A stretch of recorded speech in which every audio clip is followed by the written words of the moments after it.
This morning, millions of people waking up to a mess on the ground. Hail, sleet, and snow creating hazardous conditions from Michigan to New York and across the mid-Atlantic.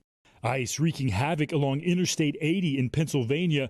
This jackknife semi-truck snarling traffic during one of the busiest travel times of the year.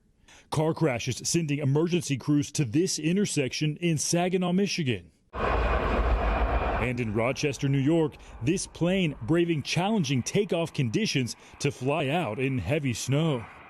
New York and New Jersey declaring states of emergency before this storm even started. Our crews will be out there, ice in the street, removing the snow, but it can all work effectively if we do it together. With steady snow falling at a rate of up to 2 inches an hour overnight. Some parts of New York State saw nearly a foot of snow from the fast-moving storm, while New York City only saw a few inches. All of it prompting widespread delays and cancellations at airports across the country. Hoping to get home safely. Leaving many travelers with few options to get home after Christmas. Nothing for today and nothing for tomorrow, like 2 flights. Now, there is work being done out here to help clear the snow, clearing the sidewalks right behind me right now, Laura. But the travel trouble, it is coming into focus. FlightAware showing that there are already more than 900 delays and 600 cancellations. A lot of people spending the last weekend of the year just trying to make it back home. Laura? It looks like a postcard out there. Stephen Romo starting us off in Central Park. Thank you. Yeah, I can't wait to go for a walk in it out there. I'm taking the kids out in the sled. Even if there isn't that much, we're going to just get an hour of sledding in there. All right, good time to check in with Angie.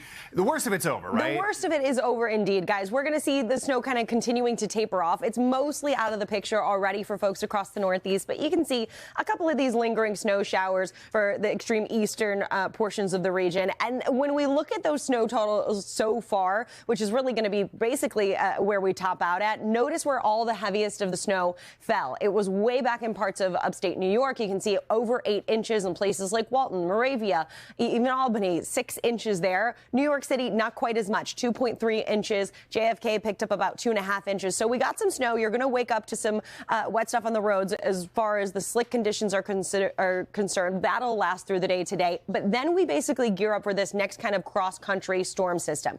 Over the Rockies today, it intensifies tomorrow, and this is where we're going to see kind of difficulty when it comes to travel for folks that are wrapping up their Christmas holiday week and trying to get home. This is going to be mainly focused for the travel issues across parts of the plains and the mid-Atlantic. You can see the rain and the snow across this region for Sunday travel and any other plans. And then Monday, we're still dealing with some of these kind of snow showers across the Great Lakes, and then the strong to severe storms will be possible as well for parts of the region. So big picture look.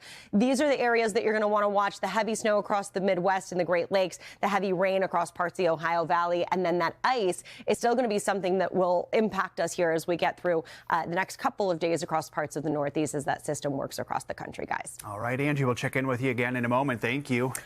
Hey, thanks for watching. And don't forget, you can catch the Today Show every morning on NBC or take Today when you're on the go. Just follow the Today podcast on Apple Podcasts, Spotify, or wherever you listen.